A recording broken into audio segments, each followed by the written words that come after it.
जी बताएं, क्वेश्चन कौन सा दिया था कल आपको? फाइनल अकाउंट्स हमारा टॉपिक चल रहा है।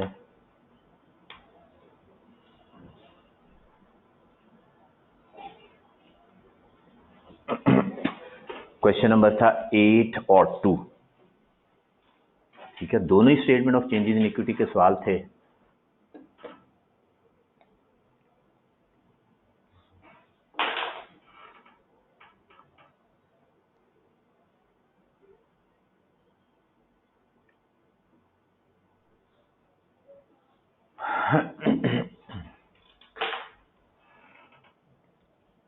क्वेश्चन नंबर 2 सबसे पहले बताइए। हाँ, IS 12 का सवाल।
हाँ जी, स्क्रीन को क्या प्रॉब्लम हो गई?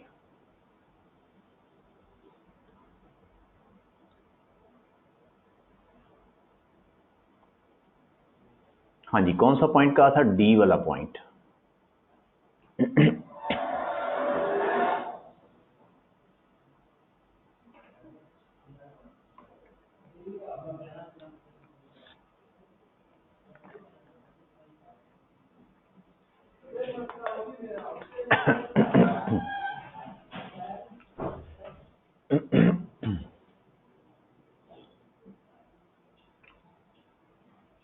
अच्छा जी, फरमा रहे हैं कि IS 12 में डेफर्ड टैक्स की कैलकुलेशन में डेप्रिसिएशन का पॉइंट फर्दर रिकंसिलिएशन में इनएडमिसिबल डेप्रिसिएशन की समझ नहीं आई। देख लेते हैं।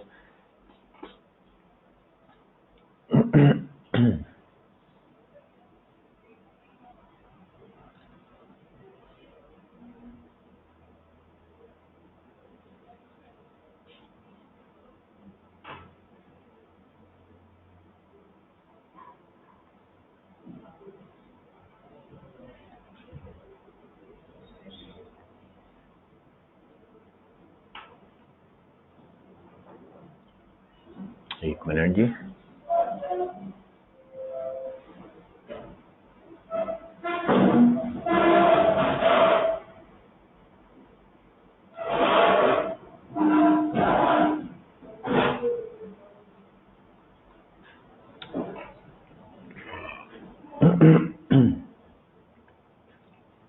अच्छा जी, इसके बाद जो है वो आगे फरमा रहे हैं क्या कि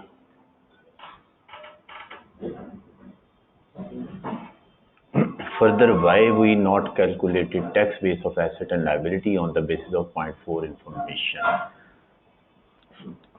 ठीक। अच्छा जी, पॉइंट 4 में क्या लिखा है? Haroon limited has a vehicle of depreciation allowance has a vehicle the depreciation allowance of which is nil under the tax laws. The cost of vehicle is 2 million and is being depreciated over 10 years. The depreciation under IS 16 is included in a above. तो इस पर depreciation लगा दें।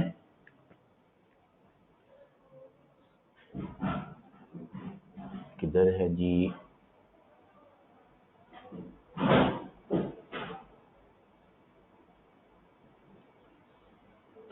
एक minute.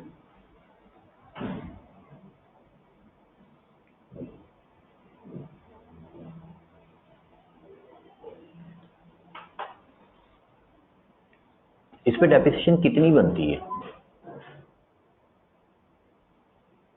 हाँ जी, 2 लाख रुपया। वो जो 2 लाख रुपया है वो इस अमाउंट में शामिल है कि नहीं है? सबसे पहले तो मुझे ये बता दें। वो इस अमाउंट में शामिल है, ऐड बैक कर दिया, राइट। यानी कि 2 लाख रुपए वो है और 1.5 लाख रुपए उसके अलावा है डेप्रिसिएशन, तो वो 3.5 लाख रुपए हमने ऐड बैक कर दिए। अब ये जो यहाँ पे कहा गया है कि वो अलाउ नहीं कर रहे, तो जाहिर है ये अलाउड है ही नहीं। एक पहले भी हमने सवाल किया था जिसमें शायद इक्विपमेंट का जिक्र आया था कि उसने कहा डेप्रिसिएशन अलाउड ही नहीं है, तो हमने कहा ये इक्विपमेंट जो है इसकी डेप्रिसिएशन ऐड बैक कर दें, और ये परमानेंट डिफरेंस है। कौन सा डिफरेंस है? परमानेंट डिफरेंस है।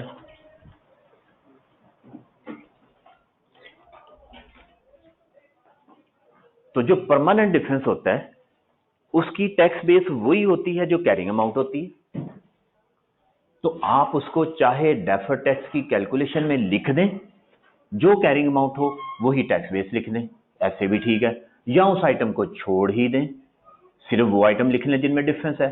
तो चूंकि ये परमानेंट डिफरेंस वाला आइटम है, तो इसलिए इस आइटम को अगर कैलकुलेशन में लिखें तो टैक्स बेस बराबर लिख दें, या इसको लिखें ही ना, दोनों तरह ठीक है, क्योंकि इससे कोई फर्क नहीं आना डेफर टैक्स पे।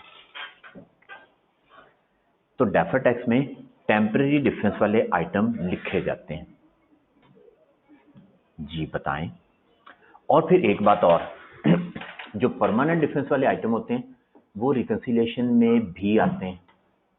तो आप अगर आगे चलें और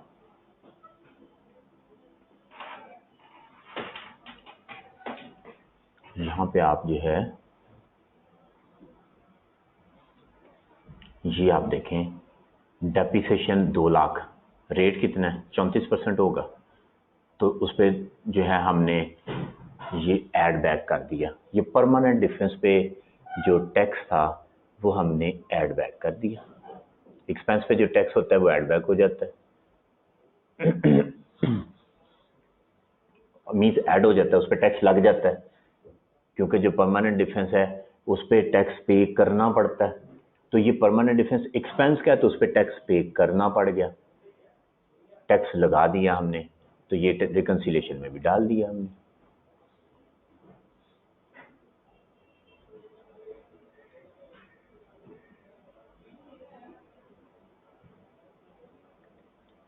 राइट।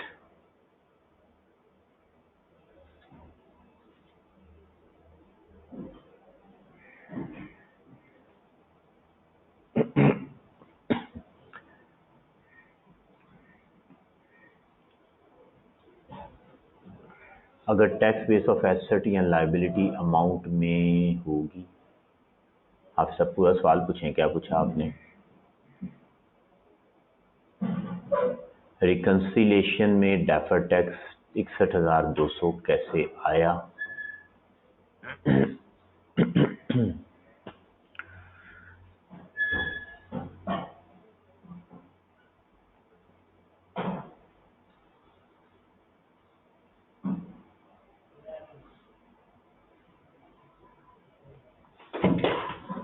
ये कैलकुलेशन नहीं की इसकी 61,200 की? हाँ जी, रिकंसिलिएशन जो है ये नीचे वाला हिस्सा है, ये यहाँ से रिकंसिलिएशन शुरू हो रही है, ये रिकंसिलिएशन है। ऊपर तो वैसे ही वो टैक्स की एक कैलकुलेशन कर दी, टैक्स एक्सपेंस की, तो ये जो अमाउंट है इसकी कैलकुलेशन नहीं दी हुई कहीं पे।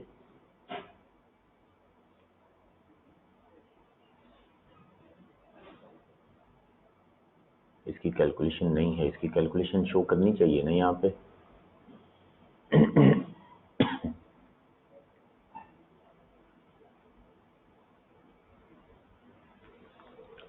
अगर डेफर टैक्स की कैलकुलेशन में एसेट और लायबिलिटी बेस लिखनी हो तो कौन सी अमाउंट लिखेंगे? कौन सा एसेट और लायबिलिटी जो परमानेंट डिफरेंस होता है? हाफिज नासिर साहब ये पूछा।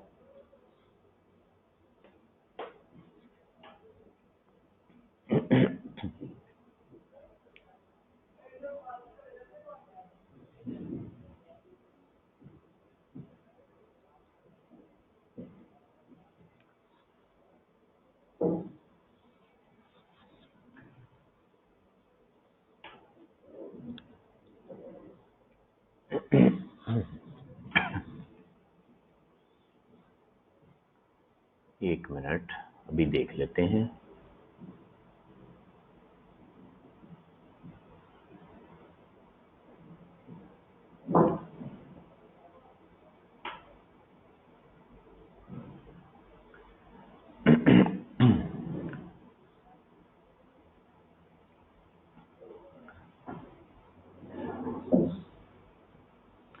अच्छा जी, ये यहाँ पे लिखा हुआ है टैक्सेबल टेम्परेरी डिफरेंस 3,50,000। ये अमाउंट कैसे आई, ये आपको पता चला कि ये अमाउंट कैसे आई?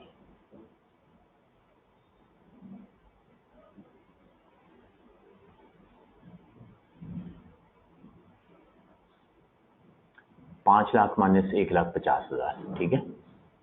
ये मैं आपको यहाँ पे लिख के दिखा देता हूँ।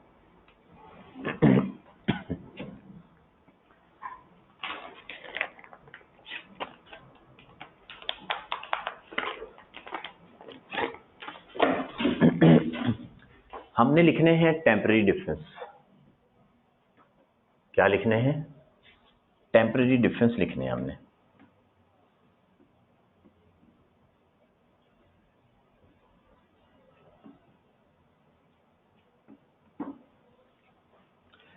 जब हम डेफर्ड टैक्स की कैलकुलेशन करते हैं किसकी बेस पे? प्रॉफिट एंड लॉस की बेस पे, based on SOCI items. Depreciation accounting में कितनी है? वो है 3,50,000, ठीक है। 3,50,000 है, उसको दो हिस्सों में तकसीम कर देते हैं। एक है व्हीकल्स की डेप्रिसिएशन, वो है 2,00,000 रुपए, और दूसरी है बाकी एसेट्स की डेप्रिसिएशन, वो है 1,50,000 रुपए। टोटल हो गया कितना? 3,50,000। टैक्स बेस 5,00,000 रुपया टैक्स वाले अलाउ कर रहे हैं डेप्रिसिएशन, जबकि इस आइटम की डेप्रिसिएशन वो अलाउ ही नहीं कर रहे। तो ये आइटम जो है ये हमें लिखना ही नहीं चाहिए। टेम्परेरी डिफरेंस वाला लिखना है ना। अगर लिखना है तो टैक्स बेस 2,00,000 बराबर कर दें, ठीक है, यानी इसका डिफरेंस नहीं आना चाहिए। तो ये 2,00,000 जो है वो छोड़ दिया हमने, राइट बात। अब जो बाकी है वो क्या है? वो ये, इसका जो है वो 3,50,000 रुपये फर्क है। अब हमने देखना है कि टैक्सेबल है या कि डिडक्टेबल है। डिडक्टेबल ब्रैकेट में आ जाएगा और टैक्सेबल जो है वो विदाउट ब्रैकेट आ जाएगा। हाँ जी, अगर एसेट की बात करते थे तो हमने कहा था carrying amount of asset is more than tax base, लेकिन अगर हम एक्सपेंस की बात करेंगे तो उसके उलट है, लेस देन टैक्स बेस। तो जब लेस देन टैक्स बेस होगा तो टैक्सेबल डिफरेंस बनेगा। तो ये 3,50,000 बना टैक्सेबल डिफरेंस। बाद में सारे बैलेंसेस को, सारे टैक्सेबल और डिडक्टेबल डिफरेंसेस को नेट कर लें। यहां अगर इस पे ही 34% लगाएं डायरेक्ट तो वो 119 बनता है, और इधर सॉल्यूशन जो है इसमें ये 119 ये यहां पे लिखा हुआ है, ठीक। जबकि हम इस तरह एक ही कैलकुलेशन ना करें, हम टैक्सेबल डिफरेंस लिख लें सारे, फिर डिडक्टेबल लिख लें, उनको नेट ऑफ कर लें, तो हमारे पास जो है वो अमाउंट आ जाएगी। यहाँ डेफर्ड टैक्स या टैक्सेबल या डिडक्टेबल नेट आ जाएगा। अगर टैक्सेबल बने तो उस पर टैक्स एक्सपेंस बनेगा। और यहाँ पे 119 और 57800 इन दोनों को नेट ऑफ कर लें। इन दोनों को नेट ऑफ करके तो ये अमाउंट आ जाती है 61200, ठीक है। तो ये दो कॉलम बनाए हुए, आप एक ही कॉलम बनाएं टैक्सेबल का और डिडक्टेबल का, एंड पे नेट ऑफ कर लें, जो अमाउंट निकले उस पर टैक्स लगाएं, वो 61,200 बनता है।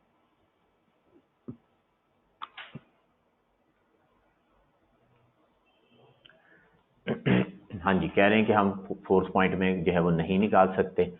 चेक कर लेते हैं, सवाल में कैरिंग अमाउंट से निकल सकती हैं कि नहीं निकल सकती हैं। एसेट की कॉस्ट पता है? बताएं, एसेट की कॉस्ट पता है? डी वाले एसेट की पता है? लेकिन ये जो बाकी हैं इनकी जो है वो पता है हमें कॉस्ट कितनी है, नहीं दिया हुआ ना, मिसिंग है। तो अगर कॉस्ट नहीं दी हुई तो कैरिंग अमाउंट नहीं निकल सकेगी। एक आइटम की पता लग जाएगी, ये वाला जो डी वाला है,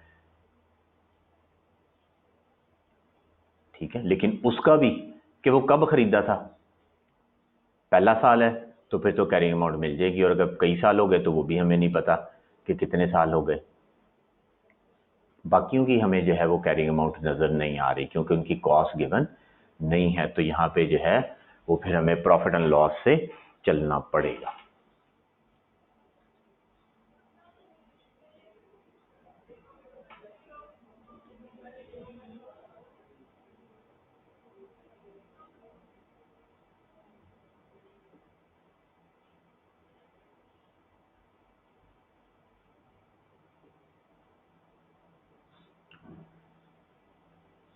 IS 8 का टेस्ट कब होगा?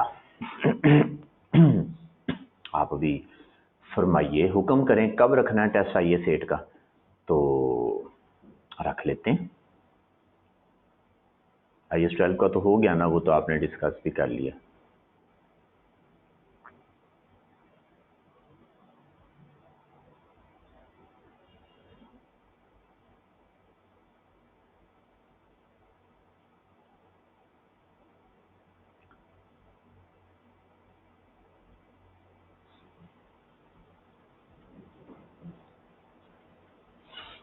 मंडे या ट्यूसडे?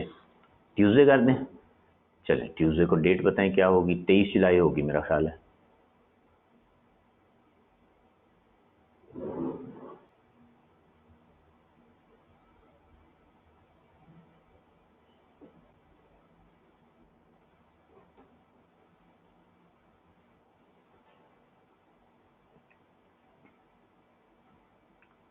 ले अब नोट कर दिया।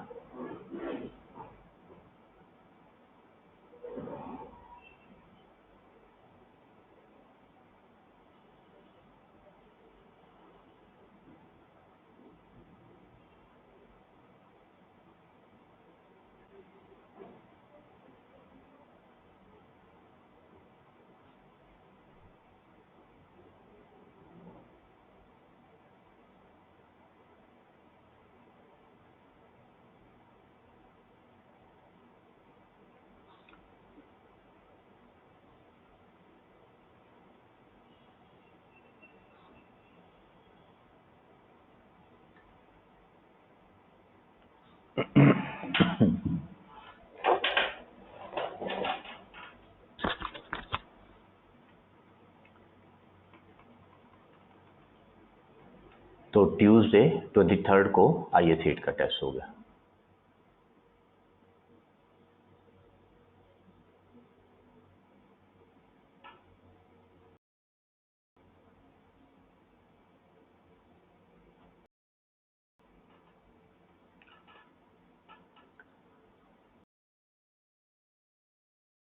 ओके,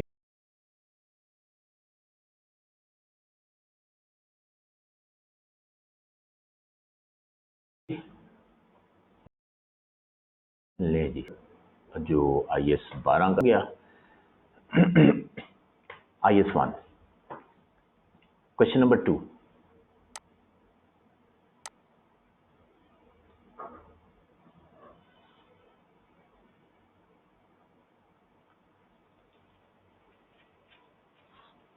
हाँ जी, IS 8 का कह रहे हैं जी, पैराग्राफ शेयर किया है पेज 57 पे। पेज 57 पे पैराग्राफ है। कौन सा पैराग्राफ है, नंबर बताएं उसका। हाँ जी, पैराग्राफ नंबर बता दें बुक में से। पेज 57 मेरे सामने किताब पड़ी है, बताइए।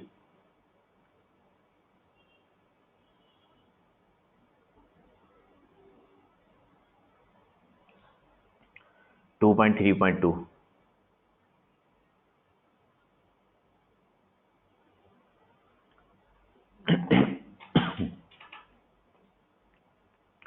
हाँ जी, पेज 57 पे 2.3.2 निकाल लें।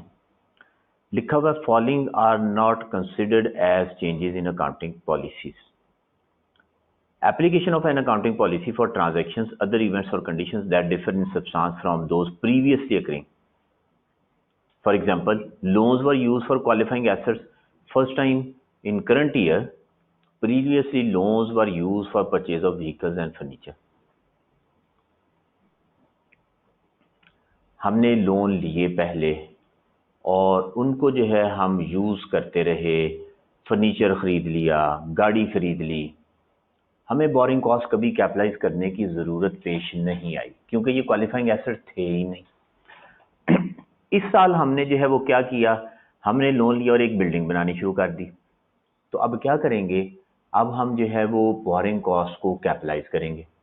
पहले हम क्या करते रहे, हमने कहा बोरिंग कॉस्ट, पॉलिसी लिखते हैं ना, borrowing cost, all borrowing cost are charge to profit and loss account.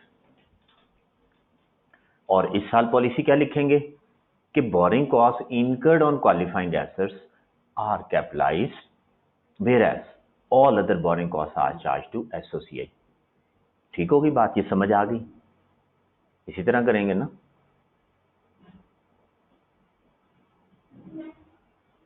तो पॉलिसी में चेंज आया? नहीं, पॉलिसी में कोई चेंज नहीं आया।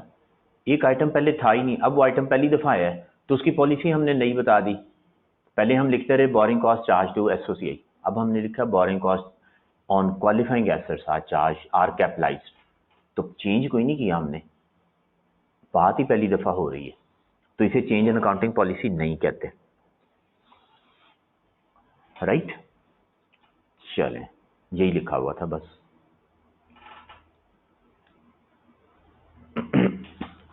तो कोई ऐसा आइटम जो पहले कभी हुआ ही नहीं, फर्स्ट टाइम हुआ, तो उसकी पॉलिसी नई बनाते हैं, उसे चेंज इन पॉलिसी नहीं कहते, वो तो एक नई पॉलिसी होती है जो आती ही फर्स्ट टाइम है।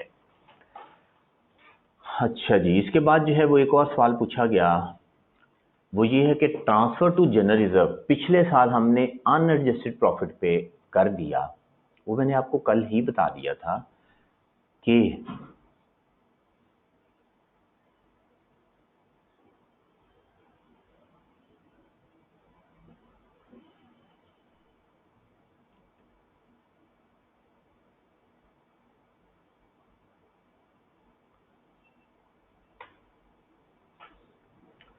हाँ जी, वो मैंने कल ही बता दिया था कि लास्ट ईयर में क्या किया होगा हमने, 4120 का कितने परसेंट, 30%, 410 का 30% हमने ट्रांसफर कर दिया लास्ट ईयर। कहां पे ट्रांसफर कर दिया? जनरल रिजर्व में ट्रांसफर कर दिया। कर दिया था, पहली बात, कर दिया था कि नहीं किया था, बोल लें। हमने लास्ट ईयर फाइनेंशियल स्टेटमेंट्स बनाई तो 4120 का 30% लेके जनरल रिजर्व में ट्रांसफर कर दिया था। अब हम लास्ट ईयर को रीस्टेट कर रहे हैं, तो रीस्टेट क्या करना है, सिर्फ प्रॉफिट को रीस्टेट करना है, बाकी फिगर्स को हम चेंज नहीं कर सकते, सिर्फ प्रॉफिट को रीस्टेट करना है हमने। तो प्रॉफिट को रीस्टेट कर दिया, बाकी अमाउंट्स को छेड़ा ही नहीं। अब इस साल हमने अभी फाइनेंशियल स्टेटमेंट्स को फाइनल करना है, अभी हमने रिजर्व में अमाउंट ट्रांसफर करनी है, तो इसको ठीक करने के बाद जो करेक्टेड प्रॉफिट होगा चेंज करने के बाद, ठीक है, जो आफ्टर चेंज प्रॉफिट आएगा फाइनल, वो करने के बाद, ठीक है, चेंज, तो जो चेंज फिगर होगी उस पे जाके ये 30% अप्लाई करेंगे, क्योंकि अभी फाइनेंशियल स्टेटमेंट हमारे हाथ में है और हम एंड पे ये काम करते हैं कि ट्रांसफर कर दिया। तो आज हम इस साल में 2011 में नई अमाउंट का ही 30% ट्रांसफर करेंगे, लेकिन पिछले साल का चूंकि हो चुका था इसलिए उसको हम चेंज नहीं कर सकते, बस प्रॉफिट रीसेट करना है, बाकी फिगर्स चेंज नहीं हो सकती।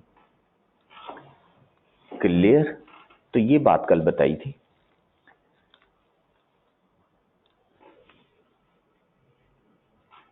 और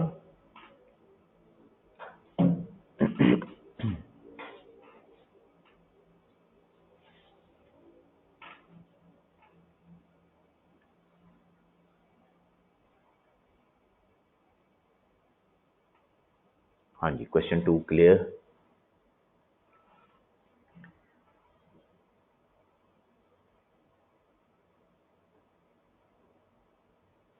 अच्छा जी, अगला सवाल है कि इंटरम कैश डिविडेंड ऑफ 2009 को अकाउंट फॉर क्यों नहीं किया। सारा कुछ हो चुका। 2009 का जो इंटरम डिविडेंड था वो किस साल में अकाउंट फॉर होना चाहिए था? जो 2009 का, वो 2009 में होना चाहिए था। तो दोनों 2009 तो बन चुका हुआ ना, उसमें सारा कुछ हो चुका हुआ, तो हमने उसमें कुछ भी नहीं करना, वो तो पहले ही हुआ हुआ है। 2010 का हम इसलिए करके दिखा रहे हैं कि वो कंपैरेटिव में हम खुद बना रहे हैं, तो इसलिए वो फिगर्स लिख के शो कर रहे हैं। तो 2010 की फिगर्स लिख के शो करनी है, जो 2009 की हैं वो हो चुकी शो, उनकी शो मारी जा चुकी है, शो मारना। हाँ जी, तो वो 2009 में हो चुका हुआ है, तो हमें उसमें कुछ भी करने की जरूरत नहीं है।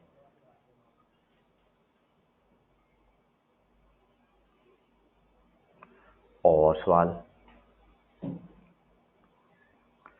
वैसे तो 2010 का भी सारा कुछ हो चुका था, लेकिन वो हमने करके दिखाना है एक दफा, क्योंकि उसकी statement of changes in equity हमें बना के दिखानी है कंपैरेटिव में।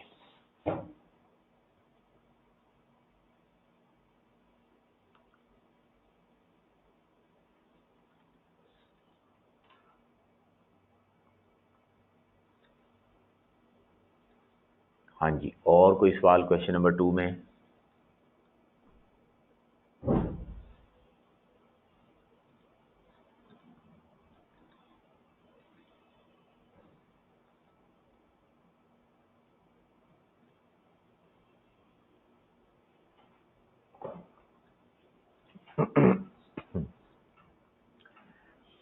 Statement of changes in equity का जब भी क्वेश्चन होगा, हमेशा 2 साल की statement of changes in equity बनाएंगे। ठीक है, 2 साल की statement of changes in equity बनाएंगे हमेशा, अनलेस कि वो मना कर दे कि कंपैरेटिव नहीं चाहिए, फिर हम 1 साल की बना देंगे, वरना हमने हमेशा 2 साल की बनानी है।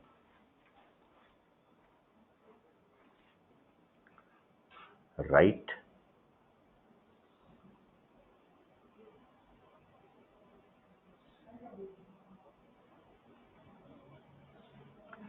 एसओएफपी और एसओसीआई जो है वो हम 2 साल का बना नहीं सकते, क्योंकि अगर वो 2 साल का बनाना हो तो उसके लिए हमें 2 साल की इंफॉर्मेशन अवेलेबल होनी चाहिए। मतलब ये हुआ कि ट्रायल बैलेंस 2 साल का दिया हो, 2018 का भी दिया हो, 2017 का भी दिया हो, फिर हम वो कंपैरेटिव बना लें। तो जब ट्रायल बैलेंस 1 साल का दिया हुआ है तो फिर हम 1 साल की ही फाइनेंशियल स्टेटमेंट बना सकते हैं, फिर दूसरे साल की नहीं बन सकती है। लेकिन अगर हमें 2 कॉलम दे दिए जाएं ट्रायल बैलेंस के, तो हम वो फिगर्स उठाएं, उठा के जो है 2 साल हों तो दोनों कॉलम्स में पुट करते जाएं, तो 2 साल की बन जाएगी, सवाल डबल हो जाएगा और कुछ भी नहीं होगा। तो वो कभी दिया नहीं होता, तो इसका मतलब है कि हमने फिर बनाना ही नहीं है। ठीक है, इंफॉर्मेशन नहीं होती इसलिए। लेकिन statement of changes in equity में इंफॉर्मेशन देता है 2 साल की, तो इसलिए हम 2 साल की बनाते हैं।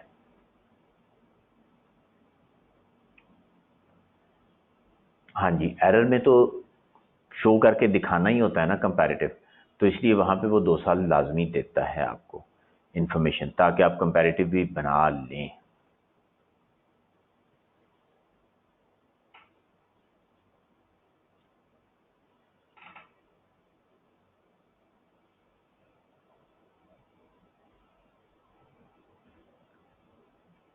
नहीं जी, क्वेश्चन नंबर 8 पे चलें फिर।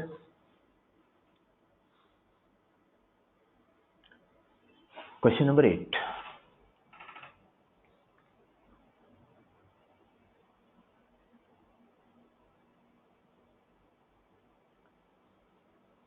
हाँ जी, कंपैरेटिवली आसान सवाल।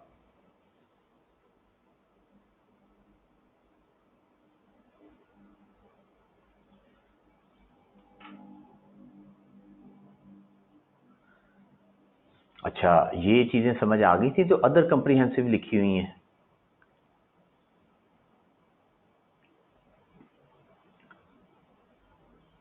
ये अदर कम्प्रिहेंसिव इनकम यहाँ पे लिखा हुआ है, तो जाहिर है वो जैसे हमने रीवैल्यूएशन किया था तो ये अदर कम्प्रिहेंसिव इनकम में अमाउंट लिखी हुई है, लेकिन ये statement of changes in equity में एक्सचेंज डिफरेंस का जो रिजर्व है, ट्रांसलेशन रिजर्व, उस कॉलम में ये शो कर देंगे। लास्ट ईयर में प्लस में फिगर्स आ रही हैं, प्लस हो जाएगा ये, इस साल ये प्लस हो जाएगा, और रिवैल्यूएशन गेन जो है वो 2000 इस साल में आ रहा है तो वो इस साल में प्लस हो जाएगा।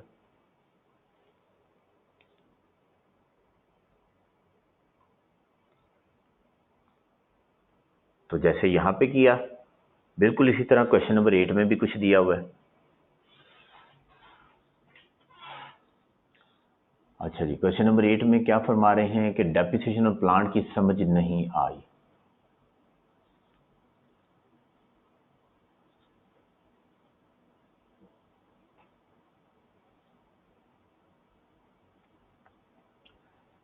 मीन्स उसकी यूजफुल लाइफ भी नहीं थी क्वेश्चन नंबर 8 में।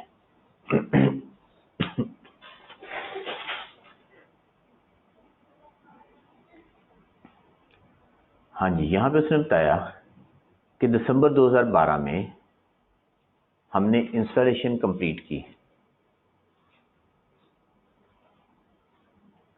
2012 में, 60 मिलियन अमाउंट है, और उसने कहा रेडी फॉर यूज हो गया 1 फरवरी 2013 को।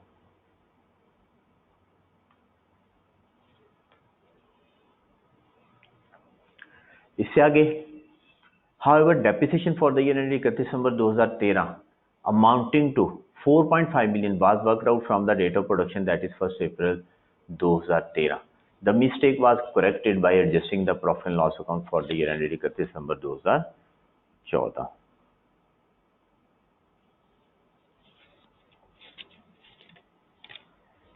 डेप्रिसिएशन की अमाउंट बता दी है,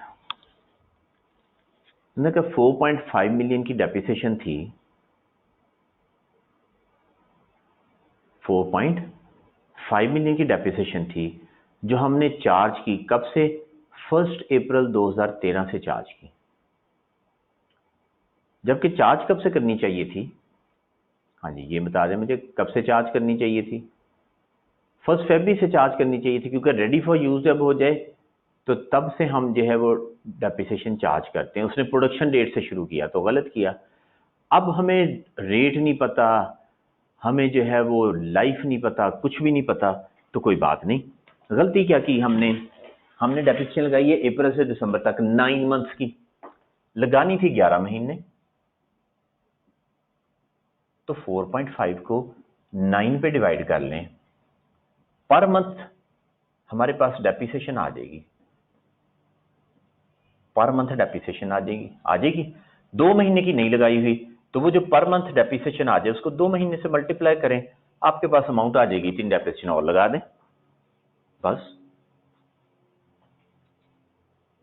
ठीक है, और उसने बताया कि ये डेप्रिसिएशन जो है ये करंट ईयर में डाल दी है, तो हम क्या करेंगे, करंट ईयर में वापस प्लस कर देंगे और लास्ट ईयर में माइनस कर देंगे, और नेट ऑफ टैक्स करके करेंगे। इसको नेट ऑफ टैक्स करना है, बस ये ख्याल रखना, जब हम प्रॉफिट आफ्टर टैक्स में डायरेक्ट कैलकुलेशन डाल रहे हो तो उसे नेट ऑफ टैक्स कर दिया करते हैं। तो वाकई यहाँ पे डेट वगैरह कुछ नहीं बताई, लेकिन हमें इतना पता लग गया कि डेप्रिसिएशन 2 महीने घट लाई है, तो हम उसको 9 पे डिवाइड कर लें, 2 महीने में पर मंथ डेप्रिसिएशन आ जाएगी, उसको 2 से मल्टीप्लाई करें, फरवरी मार्च चार्ज कर दें और फिर उसको नेट ऑफ टैक्स कर दें। 2014 में प्लस, क्योंकि इसमें खर्चा डाला हुआ है तो इसमें से रिवर्स कर दें, और 2013 में माइनस कर दें। टैक्स रेट नहीं दिया, नहीं, टैक्स रेट अभी अगर नहीं दिया होगा तो ऐसे ही हो जाएगा। अच्छा, tax has to be ignored, तो बस वैसे ही कर देंगे डायरेक्ट, फिर टैक्स रेट नहीं है तो फिर प्रॉब्लम ही कोई नहीं है, फिर ये टैक्स वाला पॉइंट खत्म हो गया, इसकी फिर जरूरत नहीं है। ठीक हो गया, टैक्स उसने कहा जी इग्नोर कर दें। माइनस इसलिए करते हैं कि उस ईयर का प्रॉफिट कम करना होता है, माइनस इसलिए किया कि इस साल में खर्चा चार्ज किया, और यहां पे प्लस इसलिए किया कि इधर रिवर्सल ऑफ एक्सपेंस कर रहे हैं। उसने जो है उसे 2014 में डाल दिया, तो हमने कहा ये खर्चा तो 2013 का है, 2014 में नहीं होना चाहिए, तो रिवर्सल ऑफ एक्सपेंस किया तो वो प्रॉफिट में ऐड हो गया, और 2013 में खर्चा चार्ज किया तो इसलिए प्रॉफिट जो है वो कम हो गया। कम कर देंगे, खर्चा चार्ज करेंगे तो खर्चा चार्ज करेंगे तो प्रॉफिट कम होगा। खर्चा हमेशा प्रॉफिट में माइनस होता है, इनकम हमेशा प्रॉफिट में ऐड होती है।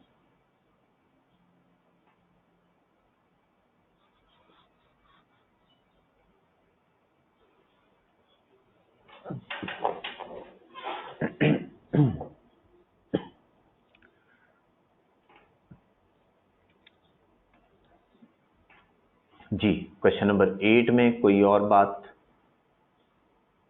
क्वेश्चन नंबर 8 ठीक हो गया।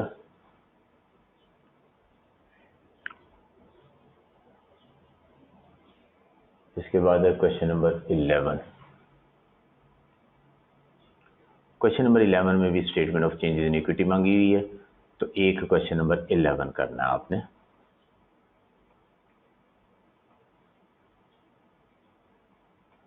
और फिर करना है क्वेश्चन नंबर 1।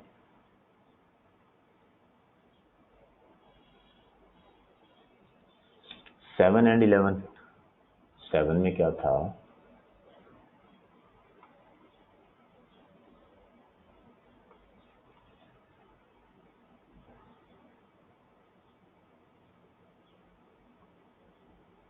सेवन एंड 11 करने हैं। 7 क्यों करना है? हाँ,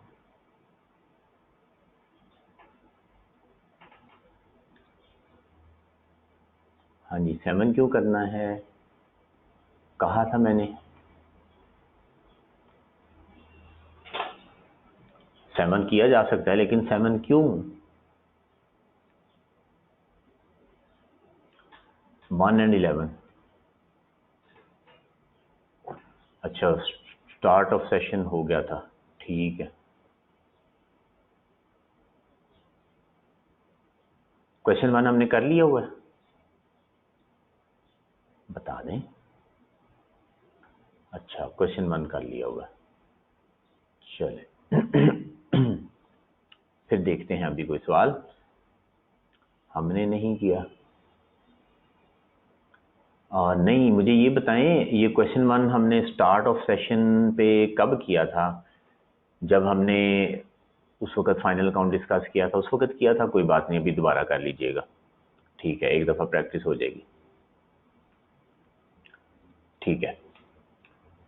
अभी पढ़ रहे हैं ना फाइनल अकाउंट, तो अब एक दफ़ा ये सवाल करें, सवाल नंबर 1, इसको भी देखते भी हैं। अब हम आते हैं ज़रा फाइनल अकाउंट के फॉर्मेट पे।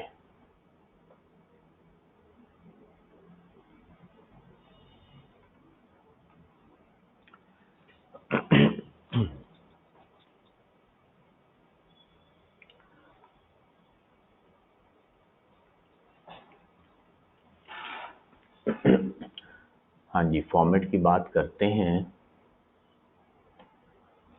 कुछ और भी काम आपको दे दूं।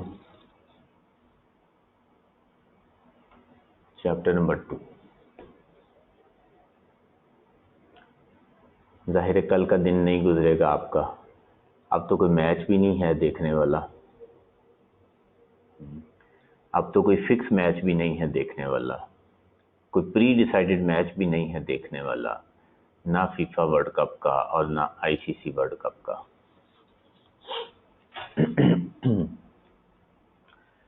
तो फिर अब कुछ तो काम होना चाहिए ना करने के लिए। ये है चैप्टर नंबर 2।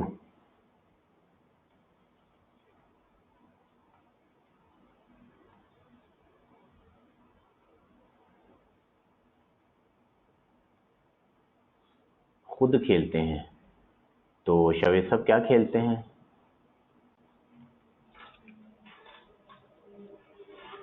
क्रिकेट खेलते हैं।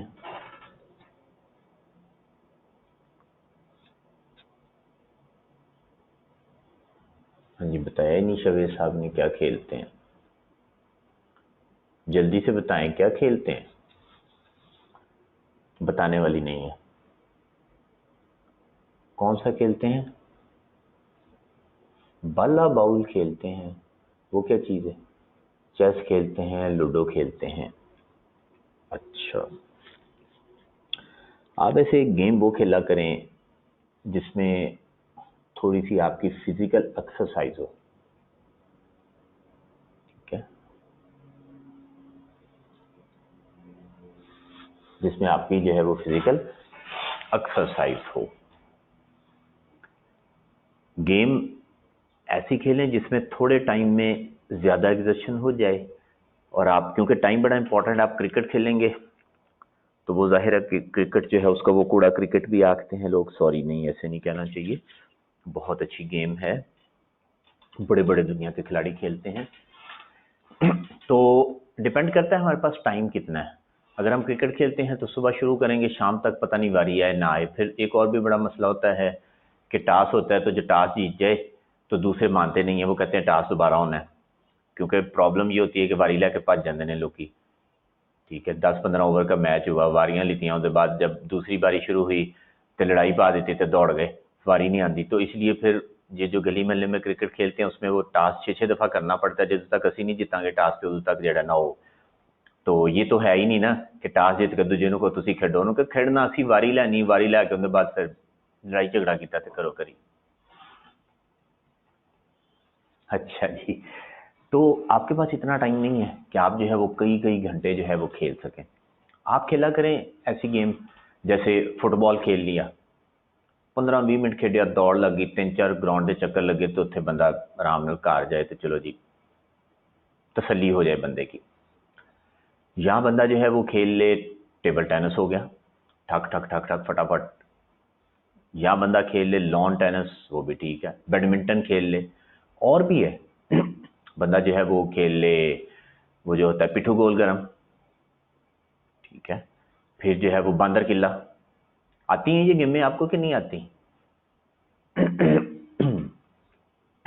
वगैरह वगैरह वगैरह। तो बांदर किला खेडन वाली गेम है, जिन्हें बांदर किला नहीं खेड़ा उन्हें की खेड़ा फिर। तो अच्छी गेम है, बड़ी मजे की है। तो इस तरह की गेमें खेलें जिसमें जो है वो आप 15-20 मिनट में जो है वो आपको समझदारी भी करनी पड़ती है, और आपका जो है फिजिकल एक्सरसाइज भी ठीक ठाक हो जाती है। अद्धा पौना घंटा गेम की थी तो बाद चलो आराम से 24 घंटे सुकून दे लागे, ठीक हो गया।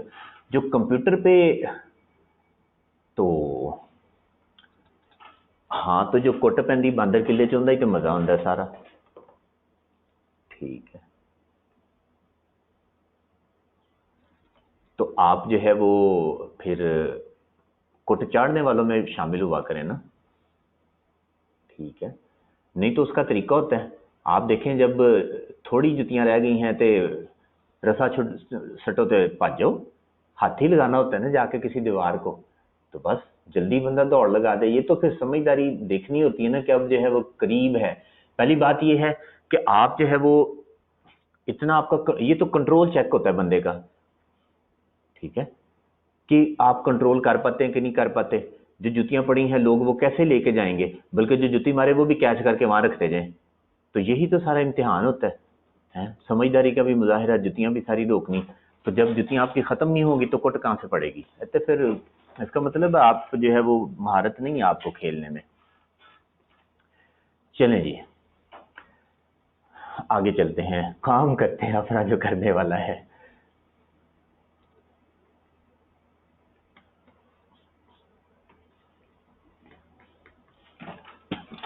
मोहसिन साहब, इंसानों को ना इंसान समझ के कुटते हैं, खोता समझ के नहीं ना कुटी दा। फिर इन्ना भी नहीं ना होंदा कि बंदा जेड़ा अगले नूं खोता ही समझ ले ते फिर उहदे घर वाले ते आन गई, तो मुनासिब मुनासिब कुट चाटते हैं ना।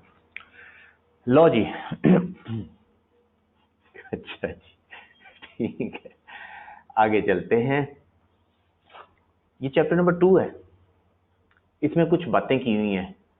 Assets, liabilities, equity, income, general purpose financial statements क्या होती हैं, फाइनेंशियल स्टेटमेंट्स की आइडेंटिफिकेशन, ये ऐसी चीजें हैं जो पहले आप पढ़ चुके हैं। Reporting period, elements of financial statements, फिर उसके बाद एसेट्स क्या हैं,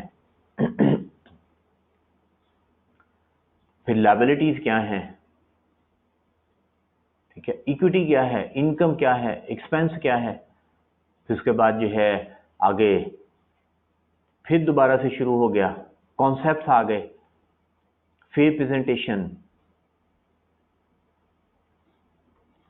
फिर नेक्स्ट जो है वो ट्रू एंड फेयर व्यू क्या होता है, ठीक है। गोइंग कंसर्न क्या है, एक्रूअल बेसिस, मटेरियलिटी, ये सारी टर्म्स आपने पहले कर रखी हैं कि नहीं कर रखी? इंट्रो में कर ली काफी सारी। ऑफसेटिंग, हाँ जी बताएं, पढ़ी ना?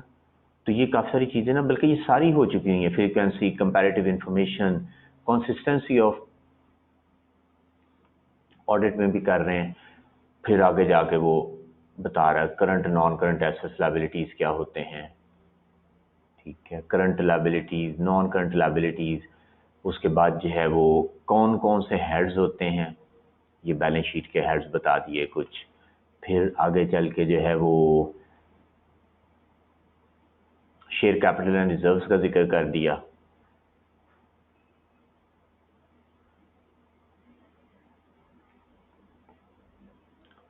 हाँ जी, ये हमने डिस्कस किया था एक्सपेंसेस,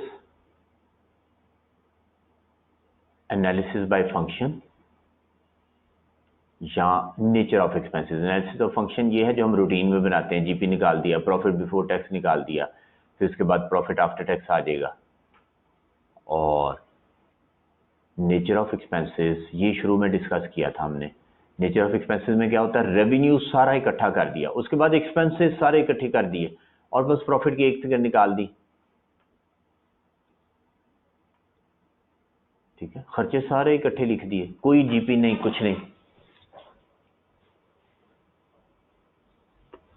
नेचर में क्या किया, इन्वेंटरीज की चेंज लिखा और सारे के सारे खर्चे लिख दिए। Admin, selling, material, labour, overhead, कोई डिफरेंशिएशन नहीं की, डायरेक्ट इनडायरेक्ट की, सारे खर्चे। नेचर का मतलब है कि एक्सपेंसेस है तो अलग लिख दें, नेचर रेवेन्यू है तो अलग लिख दें बस। इनकम की नेचर इनकम अलग कर दें, रेवेन्यू एक्सपेंस की नेचर एक्सपेंस सारे अलग कर दें, इकट्ठे कर दें बस। कोई डायरेक्ट इनडायरेक्ट नहीं, कोई जीपी नहीं, प्रॉफिट की एक अमाउंट निकाल दें। फॉर्मेट है, अगर वो कह दें नेचर ऑफ एक्सपेंस बनाएं तो इनकम पहले लिख देंगे, उसके बाद सारे एक्सपेंसेस लिख देंगे, जिस तरतीब से मर्जी लिख दें, प्रॉफिट निकाल देंगे बस, उसमें मसला क्या है। और फंक्शन ऑफ एक्सपेंस के हिसाब से वो है जो कि हम रूटीन में बनाते रहते हैं, sales less cost of sale. GP आ गया, फिर उसमें अंदर इनकम प्लस कर दी, फिर बाकी एक्सपेंसेस लिखे, फिर प्रॉफिट बिफोर टैक्स आया, टैक्स आया, प्रॉफिट आफ्टर टैक्स आया, इतना सा है।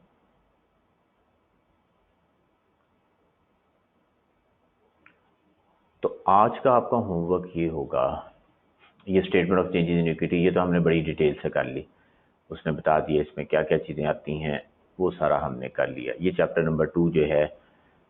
अच्छा, फिर नोट्स की बात हो रही है, ये नोट्स भी अभी ये जो इतना इसमें जो लिखा हुआ है ना, थोड़ा सा ये मैं आज करवा दूंगा। फिर इक्विटी शेयर इशू किए, जीएनटीज आपको करवा दी, issue at premium, issue at face value, issue at discount, वो भी करा दिया।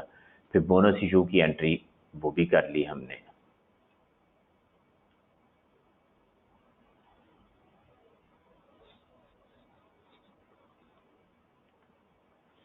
उसके बाद ये फॉर्मेट है और चैप्टर खत्म हो गया। ये चैप्टर नंबर 2 पूरा आपने कर लेना है। जो आज का काम होगा उसमें क्या करना होगा, उसमें चैप्टर नंबर 2 आपने पूरा पढ़ लेना है। इसमें कोई आपका पॉइंट होगा, कोई इशू होगा तो आप पूछ लीजिएगा। चैप्टर नंबर 2 स्टडी टेक्स्ट, ठीक है, ये कंप्लीट करना है आपने। फॉर्मेट भी हमने किया हुआ है, बाकी चीज़ें जो हैं वो आपने पहले से सुन रखी हैं, लेकिन कोई इश्यूज हो, कोई प्रॉब्लम हो तो हम डिस्कस कर लेंगे। चैप्टर नंबर 2, चैप्टर 1 भी करेंगे, वो मैं आपको 1-2 दिन के बाद दूंगा। उसमें पहले जो चीज़ें हैं वो सारी पढ़ा के फिर आपको वो दे दूंगा होमवर्क में कि उसको देख लीजिएगा। इसके अलावा आपको क्वेश्चन नंबर दिया है कितना, 11 और 1, ये 2 सवाल दिए आपको करने के लिए, ये दोनों क्वेश्चन भी आपने कर लेने हैं। अब आते हैं कंपनी फाइनल अकाउंट्स पे। हाँ जी, कंपनी फाइनल अकाउंट में हमने अभी कुछ भी डिस्कस नहीं किया। कुछ किया तो नहीं था डिस्कस हमने कल? नहीं किया था। नोट्स की बात करते हैं आज। Notes to the financial statements क्या होते हैं? ये बेसिकली है डिस्क्लोजर्स। ये सारा क्या है?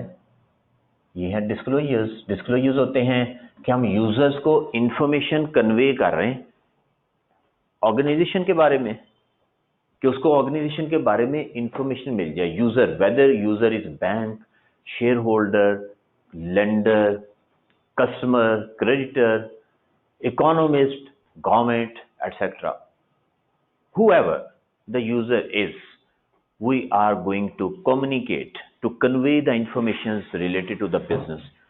So what are the informations which should be disseminated to the users of financial statements, जो कि हमने उनको बतानी है?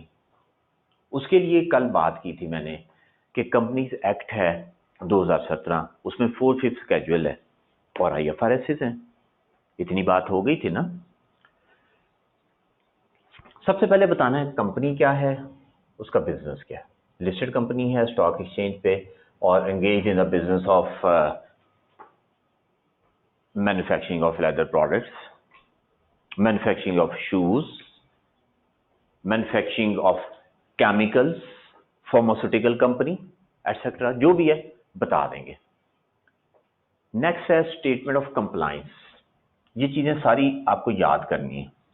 याद इसलिए कह रहा हूं कि वहां पे बैठ के सोचें कि क्या लिखना है, सोचने का टाइम नहीं होगा। अगर फाइनल अकाउंट का सवाल 35-40 मिनट में करना चाहते हैं तो चीजें याद करके जाना पड़ेगा। स्टेटमेंट ऑफ कंप्लायंस मतलब, अब ये जो मैं 4 चीजें डिस्कस करने लगा हूं, सबसे पहले company and its operation, statement of compliance, basis of preparation, summary of significant accounting policies. 2 नहीं तो 3 मिनट में ये सारा लिख देना चाहिए। लेकिन अगर सोचना शुरू कर देंगे तो फिर तो 10 मिनट लग जाएंगे, लिखा नहीं जा सकेगा। ठीक है, तो इसको तो फटाफट लिख देना हमने। कंप्लायंस क्या है कि लॉ को हम जो है फॉलो कर रहे हैं, कंपनीज एक्ट को, रेलेवेंट IFRS को। These financial statements have been prepared in accordance with the requirements of relevant IFRS and the Companies Act 2017. Basis of preparation, financial statements have been prepared under the historical cost convention. अगर revaluation की हो तो subject to revaluation of building, plant, vehicles, whatever asset has been revalued, we have to mention, बता देना कि उनको revalue किया हुआ हमने। फिर summary of significant accounting policies, रटा लगाना है, बिल्कुल रटा लगाएं। वैसे अपने अल्फाज में लिखना है, लेकिन रटा लगा लेंगे तो फटाफट कुछ ना कुछ तो लिख देंगे ना। तो कुछ चीजों को रटा लगा लेना चाहिए, फायदा देती हैं। तो ये अकाउंटिंग पॉलिसीज और ये 4 चीजें हैं, बस ये 4 याद करनी है आपने। पहला ये था, दूसरा पहला companies operations, statement of compliance, basis of preparation, और चौथा है अकाउंटिंग पॉलिसीज। और ये 8-10 अकाउंटिंग पॉलिसीज हैं, वो याद कर लें। अकाउंटिंग पॉलिसीज पहले मैं आपको पढ़ा दूं, फिर आपको बताता हूं। इस पर एक दफा सवाल भी आया था अलहदा से। Property, plant and equipment, these are recognized as cost less accumulated depreciation and accumulated impairment losses. ये लिख देंगे। हर सवाल में डिस्क्लोजर ये सेम होंगे, सेम डिस्क्लोजर होंगे, कोई फर्क नहीं होगा। देखें, अगर कॉस्ट मॉडल है हम लिख देंगे कॉस्ट लेस accumulated depreciation। अगर रिवैल्यूएशन मॉडल लगा रहे हैं तो यहां लिख देंगे रिवैल्यूड अमाउंट, इसको चेंज कर देंगे। ठीक है, वो सवाल देख के पता लग जाएगा कि रिवैल्यूड अमाउंट है या कि जो है वो कॉस्ट मॉडल है। अगर रिवैल्यूएशन का जिक्र नहीं है तो जाहिर है कॉस्ट मॉडल लगा रहे हैं। Investment, it is recognized on consideration paid. अब हम ये नहीं लिखेंगे, ये पुरानी हो गई बात। IFRS 9 हमारे सिलेबस में है, क्या लिखेंगे भला यहाँ पे? हाँ जी, क्या लिखेंगे भला यहाँ पे? लिखेंगे it is recognized at amortized cost या एट फेयर वैल्यू, याद आया कुछ, थ्रू OCI, या लिखेंगे at fair value through profit and loss, SOCI। ठीक हो गया। तो ये तीनों में से कुछ भी लिख दें, जाहिर सवाल में अगर होगा तो साथ कुछ बताया होगा, नहीं बताया होगा कुछ भी तो कम से कम एट अमोर्टाइज कॉस्ट लिख देंगे, ठीक है, क्योंकि हम उसे अमोर्टाइज कॉस्ट पे रिकॉर्ड करते हैं। इन्वेंट्रीज, इन्वेंट्रीज का बिल्कुल ठीक लिखा हुआ है, these are recognized as lower of cost and NRV. इसके साथ एक बात और लिखेंगे, क्या भला,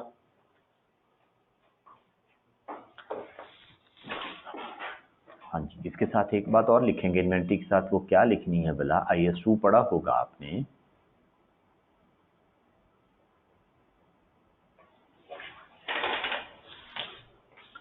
हाँ जी, नहीं, कॉस्ट इज कैलकुलेटेड, उसका मेथड बताते हैं।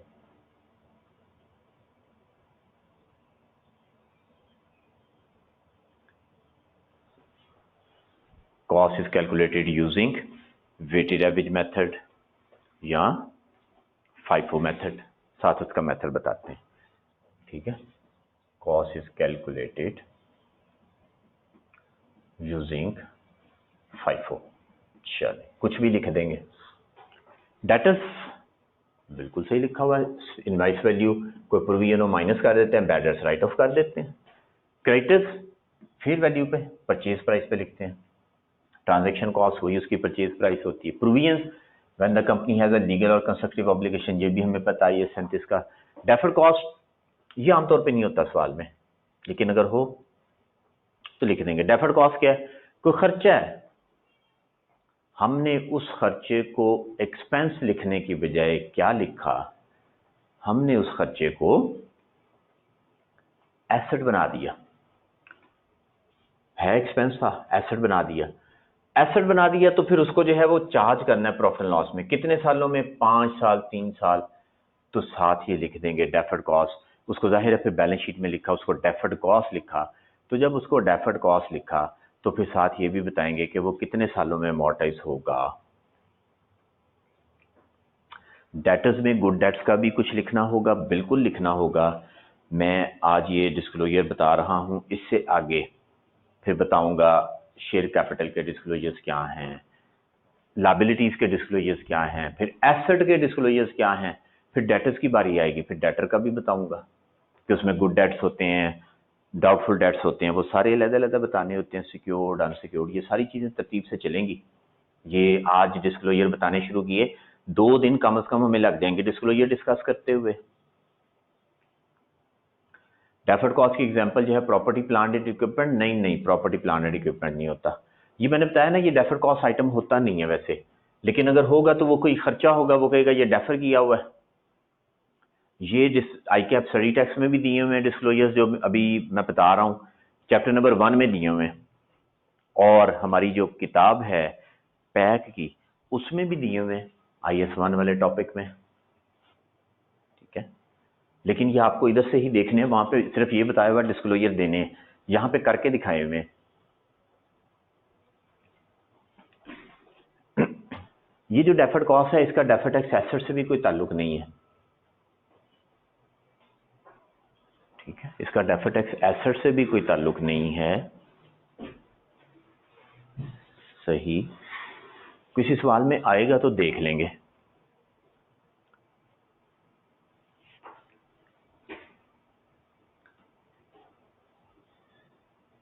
Borrowing cost, borrowing cost IS 23, boring cost on qualifying asset is capitalised, और बाकी जो है वो प्रॉफिट लॉस में चार्ज कर देते हैं।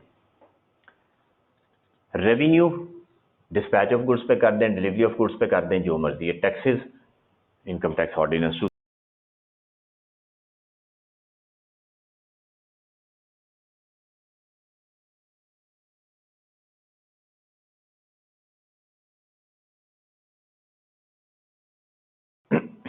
ये जो deferred cost, boring cost on,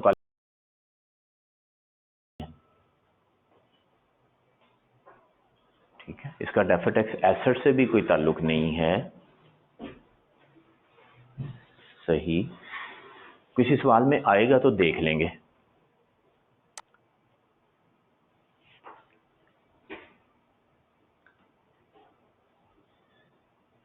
borrowing cost, borrowing cost IS 23, boring cost on qualifying asset is capitalised, और बाकी जो है वो प्रॉफिट लॉस में चार्ज कर देते हैं। रेवेन्यू डिस्पैच ऑफ गुड्स पे कर दें, डिलीवरी ऑफ गुड्स पे कर दें, जो मर्जी है। टैक्सेस, इनकम टैक्स ऑर्डिनेंस 2001 के मुताबिक।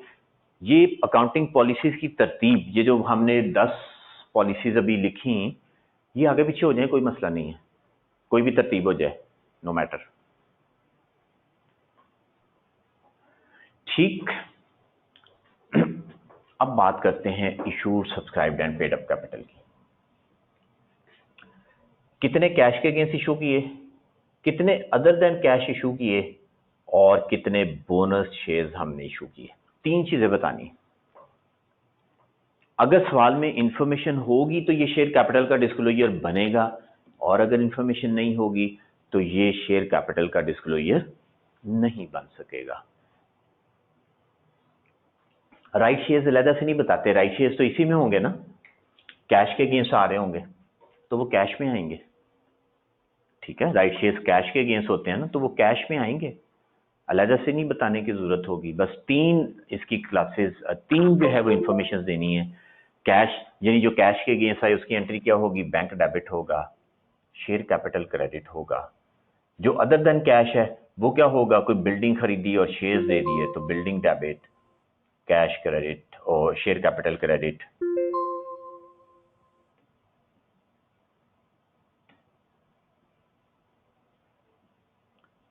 ठीक है, कोई एसेट ले लिया उसके अगेंस्ट इशू कर दिए। और बोनस शेयर जो हैं वो तो मुफ्त होते हैं, रिटेन अर्निंग डेबिट और शेयर कैपिटल क्रेडिट, इसकी एंट्री हमने की थी पहले भी।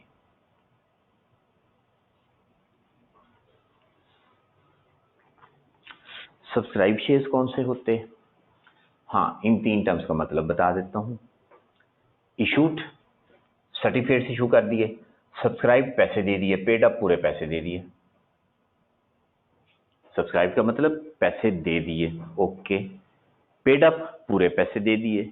इशूड, शेयर सर्टिफिकेट उनको इशू कर दिए।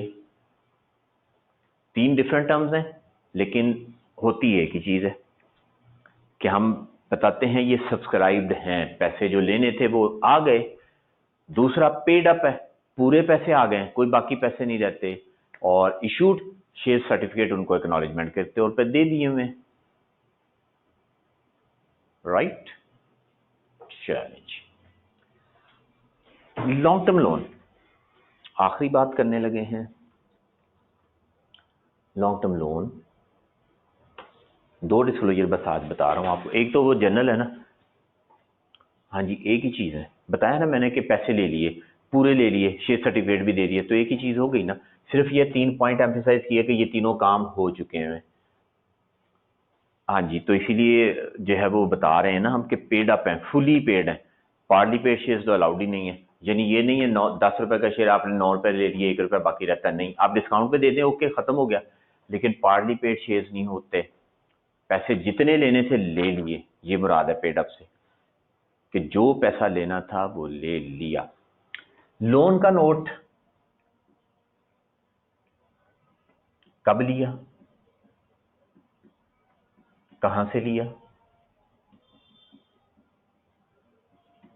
पर्पस क्या था, इंटरेस्ट रेट क्या है, टर्म्स क्या हैं, यानी कब वापस करना है, सिक्योर्ड है, अनसिक्योर्ड है। किसी आईएएस में नहीं बताया, कंपनीज एक्ट में बताया हुआ, फोर्स कैजुअल में, कि लोन कब लिया, कहां से लिया, उसका पर्पस क्या है, इंटरेस्ट रेट क्या है, टर्म्स क्या है, सिक्योर्ड है, अनसिक्योर्ड है, ये सारा कुछ बताना है। और इसके अलावा ये चाहे लॉन्ग टर्म हो चाहे शॉर्ट टर्म हो, दोनों में बताना है, ये कोई फर्क नहीं है, ये डिस्क्लोजर सेम दोनों में आएगा। हाँ, अगर लॉन्ग टर्म होगा तो एक वर्किंग करेंगे, लोन कितना है, 20 लाख रुपया, उसमें से अगले साल कितना देना है उसे कहते हैं करंट पोर्शन। ये काम भी पहले किया होगा आपने, करंट पोर्शन कितना है, 3 लाख रुपया, वो लिख दिया, माइनस कर दिया, तो बाकी कितना हुआ लॉन्ग टर्म, ये एक वर्किंग भी साथ बनेगी, वो है 17 लाख रुपया। इसे करंट लायबिलिटी में लिख देंगे और इसको नॉन करंट लायबिलिटी में लिख देंगे। डॉक्यूमेंट में नहीं लिखा हुआ खुद लिख लें, डॉक्यूमेंट में नहीं लिखा तो मैं यहाँ बोर्ड पे लिख के बता रहा हूँ ना। डॉक्यूमेंट बना हुआ है, अग्री तो फॉर बेहतर कर देंगे, खुद लिख लें। ठीक है, अगर डॉक्यूमेंट में सारा कुछ लिखा होता तो फिर मैं ये ना लिखवाता, बल्कि आप ये डॉक्यूमेंट में अपडेट करके मुझे भेज दीजिएगा। बताएं कौन सा भेजेंगे, मैं उनको ईमेल कर देता हूँ वर्ड की फाइल, और उसको अपडेट करके मुझे दे दीजिएगा, उसमें ये सारी चीज़ें ऐड कर दीजिएगा। ये डिस्क्लोजर्स में लिखेंगे जनाब।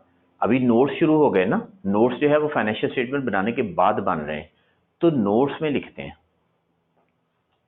2 नोट मैंने बता दिया आज, शेयर कैपिटल का, और बल्कि 3 हो गए, लॉन्ग टर्म लोन का भी, शॉर्ट टर्म लोन का भी। अगली क्लास में इससे आगे बताऊंगा, लेकिन ये चीजें आपने अब याद रखनी है। और सवाल में डिस्क्लोजर करना कोई मुश्किल नहीं होता, क्योंकि जो दिया हुआ है वो डिस्क्लोज कर देना, जो नहीं दिया हुआ अपने पास से नहीं लिख सकते। जो दिया हुआ है क्वेश्चन में इंफॉर्मेशन वो सारी डिस्क्लोज कर दें, और जो नहीं लिखी हुई उस वो अपने पास से हम कुछ लिख नहीं सकते। तो बस लोन के बारे में जो चीजें बताई होंगी लिख देंगे, जो नहीं बताई होंगी वो छोड़ देंगे। तो इस तरह सवाल फाइनल काउंट का जो होता है उसमें डिस्क्लोजर करने मुश्किल नहीं होते, लेकिन ये डिस्क्लोजर्स याद रखने हैं आपने। क्लियर बात? ओके जी, फिर अल्लाह हाफिज, अस्सलाम वालेकुम रहमतुल्लाहि व बरकातहू।